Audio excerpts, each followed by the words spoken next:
Día del Periodista, porque un 7 de junio de 1810, Mariano Moreno publicó La Gaceta de Buenos Aires, con Y, el primer periódico de la Argentina independientista que sirvió para la difusión de las ideas de la primera junta. Con el paso de los años, los periódicos se convirtieron en los medios informativos por excelencia, un lugar que hasta hoy ocupan junto a la radio, la televisión y las plataformas digitales. Desde la máquina de escribir hasta la computadora, desde la sala de teletipos hasta Internet, los periodistas profesionales acompañaron los cambios tecnológicos informando y echando luz sobre lo que otros quieren ocultar, transformándose en pieza fundamental de las democracias y en enemigos predilectos de los autoritarismos. Para ser periodista no hay que tener respuestas, hay que tener preguntas, y la única manera de conocer es haciéndolas. Porque como dijo alguna vez el periodista norteamericano Bill Kovac, el periodismo es la primera versión de la historia. El periodismo está en su periodo de mayor transformación de toda la historia, que se ha ido acelerando, ¿no? Desde la irrupción de Internet en nuestras vidas, con distintos hitos,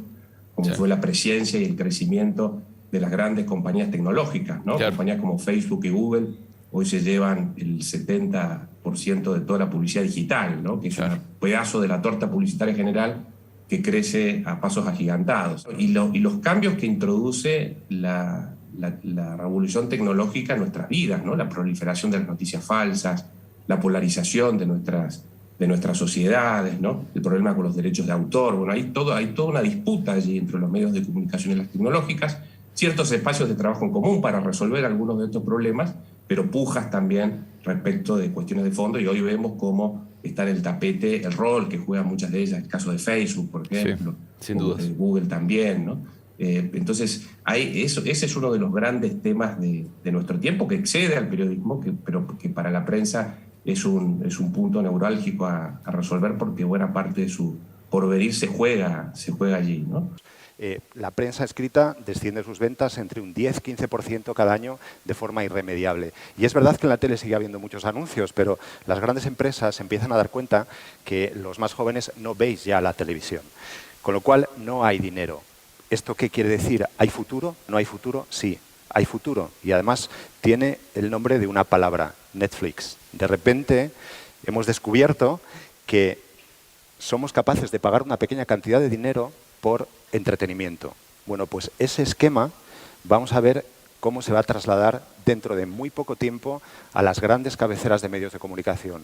A mí lo que más me preocupa en este momento respecto al periodismo es la precarización laboral, porque me parece difícil en la mayoría de los ámbitos poder pensar en el modo en que se tienen que decir las cosas, en cómo trabajar profundamente sobre determinados temas, en cómo ir a buscar esos hechos efectivamente como lo más cercano, lo más honesto, a ver cómo sucedieron, cuando tenemos, en el mejor de los casos, 2, 3 trabajos, en el peor de los casos ninguno, igual no alcanza. Y creo que quienes pueden pensar en esto de inventar hechos o plantear realidades paralelas que se instalan como la verdad son los millonarios, los periodistas millonarios, y la mayoría no lo somos. Claro. Hoy un informe de Cipreva muy claro en ese sentido, ¿no?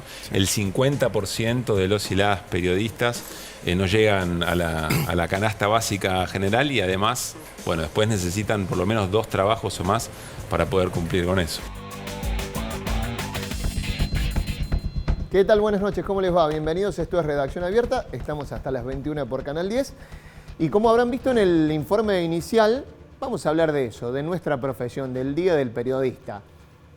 Si estás del otro lado mirándonos y decís, bueno, ¿por qué se van a mirar el pupo? ¿Por qué van a hablar de ustedes? Bueno, pero es importante también, porque como decía en el informe, hay muchas preguntas para hacer. Desde las últimas que decían los colegas de la TV pública, bueno, cómo ha cambiado todo este oficio y la manera en que, por ejemplo, se precarizan algunas funciones de este trabajo, hasta los nuevos medios, las nuevas tecnologías, las nuevas formas de producir, cómo se produce información en la sociedad y de qué manera la toma el periodismo. Y queremos preguntarnos de alguna manera, quizá nos quedemos con más preguntas, pero nos vamos a preguntar hacia dónde va el periodismo. Y por eso hemos invitado a periodistas de la casa, periodistas de afuera, vamos a tener una comunicación por Zoom. Empiezo presentando a Graciela, no Gabriela, me confundo con Gabriela y Graciela. Graciela Pedraza, ex periodista de La Voz y una de las primeras mujeres en las redacciones de Córdoba, por lo menos en el diario La Voz del Interior. ¿Cómo andas, Graciela? Buenas noches. Bien, Martín, muchas gracias por la invitación. Gracias Gabriel a vos. está allá. Por supuesto, vamos para el otro lado, Gabriela Weller y Andrés Oliva. ¿Cómo les va? Buenas noches. Muy bien, ¿cómo estás, Martín? Yo no sé si hago una pregunta muy grande, digamos, muy abarcativa, pero digo, ¿hacia dónde va el periodismo? Bueno, vos que tenés muchísima experiencia en periodismo gráfico, digo, que has ido viendo los cambios tecnológicos, preguntarte cómo lo ves hoy, digamos. Recién uno de los que poníamos, una de las personas que poníamos en el informe dice, bueno, ¿hay futuro, no hay futuro? ¿Cómo lo ves vos? Bueno, yo pienso que siempre hay futuro para todo. Cierto escepticismo también es válido. Claro. Desde los años 80 a esta parte son dos realidades completamente distintas. Cuando yo entré en La Voz del Interior, era la primera mujer. Éramos 4 en ese momento, 5. En archivo, la secretaria del director, 2 en administración, conseguí entrar yo. Primera mujer que entra en relación de dependencia. En relación de dependencia, sí, porque para la redacción periodística. Para la redacción periodística en un área que era artes y espectáculos. ¿Año? En los 80. En los 80. En los 80 y después a partir de mediados de los 80 ya empiezan a ingresar otras mujeres que fueron mis compañeras y hoy son mis amigas también. O sea que en ese sentido, sin vanagloria de por medio, yo siento que abrí un senderito en un ambiente que aunque era de hombres, yo nunca lo sentí machista. ¿No? Yo entré en un sector muy particular donde tuve 2 jefes espectaculares. Yo me considero muy afortunada en el periodismo, porque uno de ellos, apenas entré yo, el jefe era Víctor Estasicín y estaba Enrique Lacoya, que es un amigo que todavía por suerte conservo, un ser fantástico, para mí un periodista que tal vez acá en Córdoba no lo hemos valorado lo suficiente. Si estuviera en otro país, o tal vez incluso en Buenos Aires, y hubiese podido resistir los embates, estaría en el candelero, digamos, ¿no? Pero además, la condición económica. Cuando entré en La Voz del Interior, ninguno de mis compañeros tenía 2 empleos, ni hablar de 3. 2 o 3 trabajos. A veces se tenían 2 empleos, por ejemplo, en el caso de Víctor Estasicín, que trabajaba en el diario y estaba en un noticiero informativo. Claro. Creo que era Canal 12, no recuerdo bien. Pero para mí fue tocar como el cielo con las manos. Primero, yo era muy joven, conseguía entrar allí, estaban los Garat, Oscar Garat, Juan Carlos Garat, o sea, era un equipo fantástico de gente que te enseñaba un montón.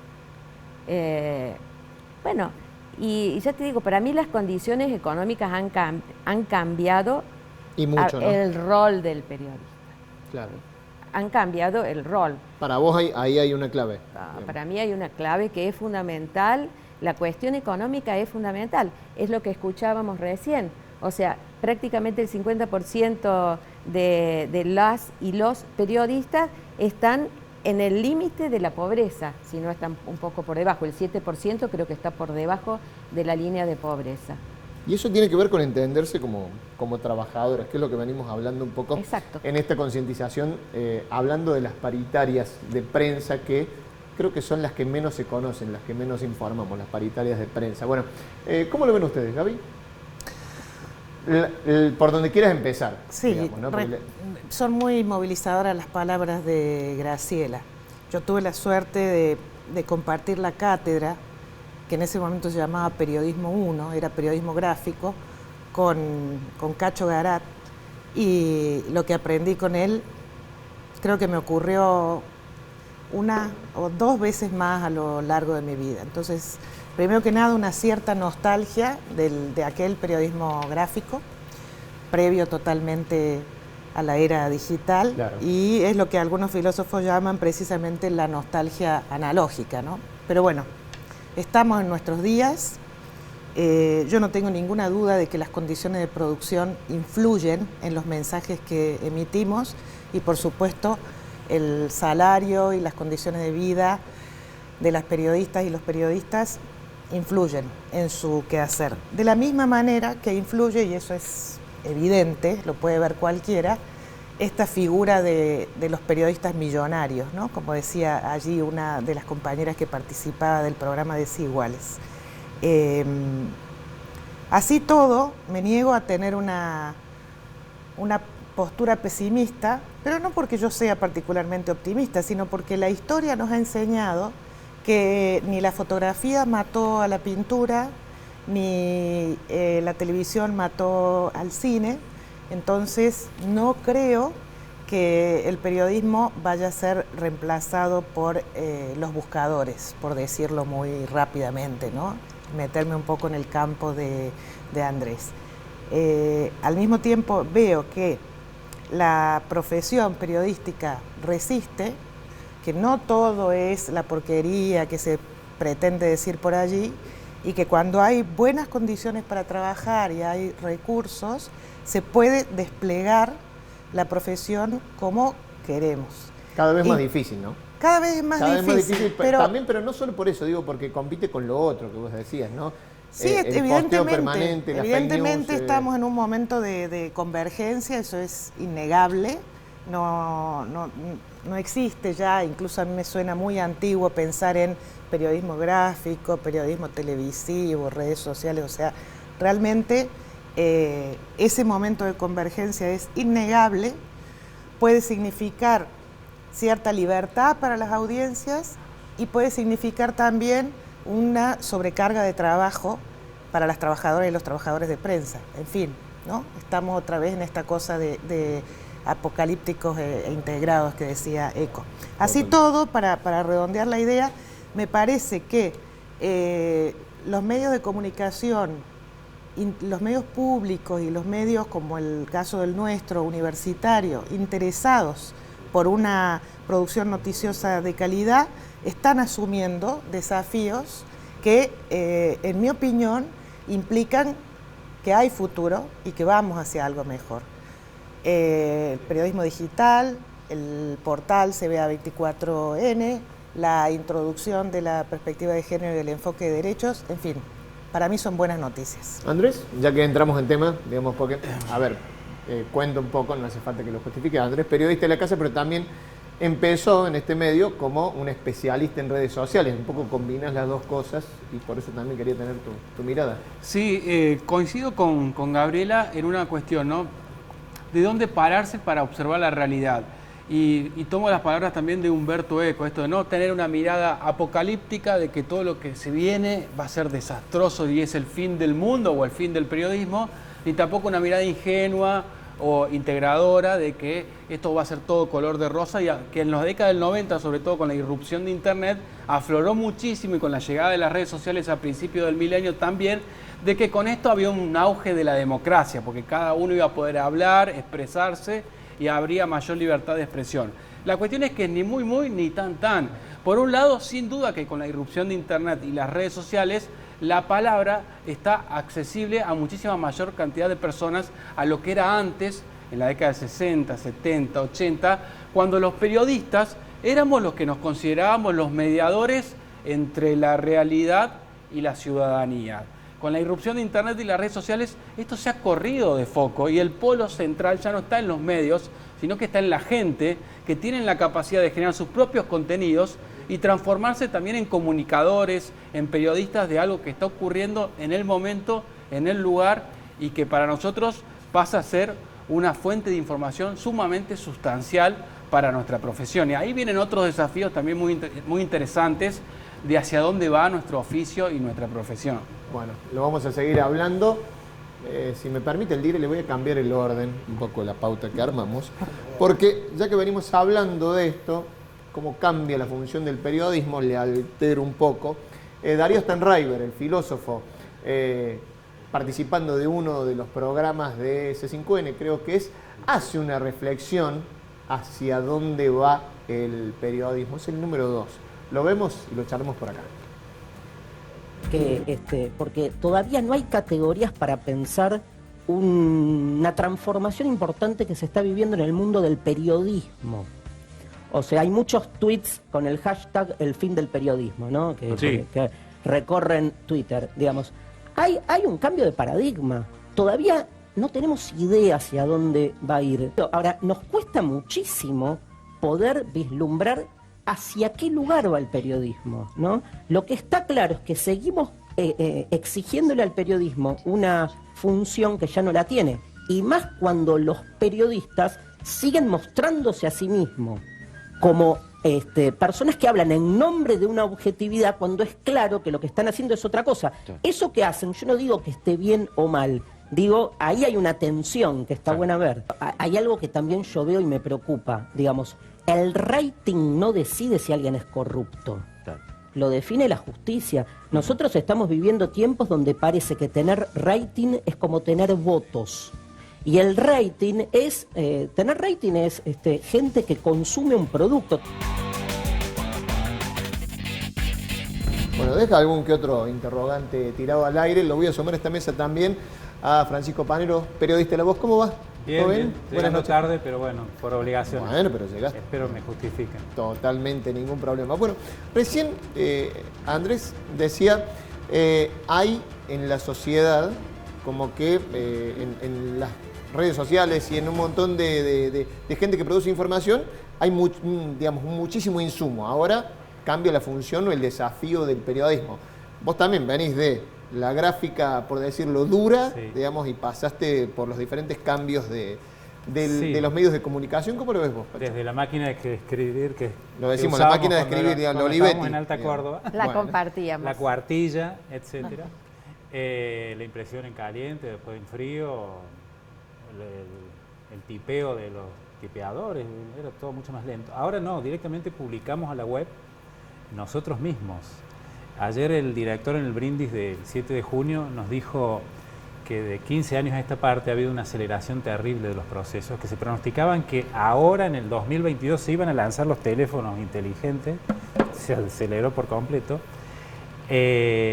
La pandemia aceleró algunas otras cosas, sí, también. pero además bueno, nosotros, yo soy un poco más apocalíptico, me sitúo más del lado apocalíptico desde lo laboral, desde la parte de lo salarial, ni qué hablar, pero hemos empezado a ser especialistas en editores fotográficos, editores de subir las notas a la web, correctores de nuestros propios textos.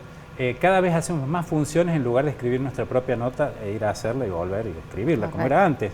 Ahora tenemos que hacer muchas otras funciones para ser los mismos que terminamos poniendo la nota como último eslabón. Antes, lo venía diciendo, tipear, el tipeador, la impresión, etcétera. Ahora sube todo directo desde el mismo tipo que emite la información. También otra de las cosas que charlamos es esto de ser el mediador y ahora, bueno, hay como que muchas fuentes de información e incluso, bueno, hay que volverse como un curador de esas fuentes de información. Graciela. Sí, yo quiero retomar antes algo que dice Pancho, que es esto de la multiplicidad de funciones te lleva a olvidar uno de los roles protagónicos que deberíamos tener los periodistas, que es la investigación. O sea, la investigación es un núcleo dentro de la profesión, porque si él tiene que desarrollar varias tareas, significa que la principal no la puede completar, no la puede hacer como hacíamos nosotros años atrás, donde vos tenías tiempo suficiente, por ejemplo, en el área de espectáculo donde nos movíamos mucho nosotros, ¿no? Ibas al teatro y a ver los ensayos y después cubrías esa función y después te dedicabas a hacer una crítica tras haber leído no solamente el libro o la obra, sino de haber hablado con los actores, con el director, para ver cuál era la propuesta que tenía en el fondo. O sea, eso es imposible hacer hoy en día. Yo lo veo por las amigas mías que todavía están en funciones. No se puede hacer eso ya. Entonces, hay ciertos adelantos, y yo esto lo tomo con pinzas, porque si bien decimos hay más... O sea que te volvés un poco apocalíptica también en el análisis, ¿o no? No soy apocalíptica, sino que la función del periodista es no desconectarse de su realidad, de su tiempo, de lo que pasa en la sociedad en la que se mueve. Lo que pasa en la sociedad en que nos movemos hoy Pancho, tenemos un 40% de pobres. Entonces nosotros siempre estamos viendo, nos movemos en círculos donde tenemos la idea de que todas las personas tienen acceso a Internet, todas las personas tienen acceso a dar su voz, su opinión, y aún en el caso en que eso fuera posible, cuando las personas logran expresarse a través de una llamada a un periodista, a un medio, después no se sigue investigando sobre eso. Yo hoy leí una información... O más de una vez nos metemos en microclima, digo, cuando hablamos mucho de elecciones, por ejemplo, digo, y no sé si mucha gente está pensando... Año electoral, se paralizan un montón de otras cosas. Claro, por eso tapás. digo microclima, digamos. Y tapás, porque hay muchas cosas que sirven para tapar, ¿sí? Sí. Entonces, en determinados momentos, ahora estamos como en la boleta única va, salí a la calle y preguntar a la gente qué piensa de la boleta única. La gente no tiene idea de lo que es la boleta única, ni le importa, porque a la gente en este momento le importa que necesita mandar los chicos al colegio, que entonces esa tarea de entablar, de tener un mejor feeling con la gente, que antes se hacía porque... Yo me acuerdo que había periodistas ahí en La Voz del Interior que recorrían los barrios, hablaban con la gente, sacaban información. No se puede hacer eso hoy en día. Y esto de ir a la calle, que ahora hay periodistas de teléfono y de escritorio. Pero claro. Y suerte, a veces, si hay de teléfono, porque más de una vez, digo, se chequea a través de Internet, se googlea y se sube o no. ¿Lo ve más positivamente usted, Oliva, o no? Bueno, sí, yo tengo una porque mirada digo, bastante más tiraron, digamos, el tema sí. del chequeo de fuente, el tema de... Ni siquiera vayamos a investigar, hablemos de chequeo de fuente. Creo que con eso podríamos conformarnos, ¿no? Sí, no? Me parece que también lo que surge es que, en realidad, gracias a Internet y las redes sociales, podemos tener una conexión más directa con la audiencia y la comunidad y saber realmente cuáles son sus intereses, sus deseos, sus gustos, sus preferencias. Antes, y vuelvo a esto, había una concepción del periodismo como mediador entre la realidad y la ciudadanía. Y muchas veces nosotros ideábamos o preconcebíamos lo que realmente le interesaba a la gente y construíamos la agenda setting de lo que al poder y a los medios y a los periodistas le interesaba. Y ahora con las redes surge que a lo mejor la agenda de noticias pasa a ser Coco, un perro que quedó varado en la aduana de la Senasa, en Ezeiza, y no lo que propone el gobernador o el presidente en la Cumbre de las Américas. Entonces, muchas veces en esta cuestión está en crisis nuestro oficio, nuestra profesión, y también está en crisis la agenda que nosotros considerábamos relevante y que se considera relevante según la ciudadanía y los usuarios de las redes. Gaby. Perdón. Sí, tengo algunas preguntas, se me generan muchos interrogantes sobre esto que plantea mi compañero. Estamos presuponiendo que la sociedad es la sociedad que está conectada a Internet, que tiene redes sociales y que sube cosas a redes sociales. Y sabemos perfectamente que, al menos en América Latina, creo que va a haber especialistas que lo van a explicar mejor que yo,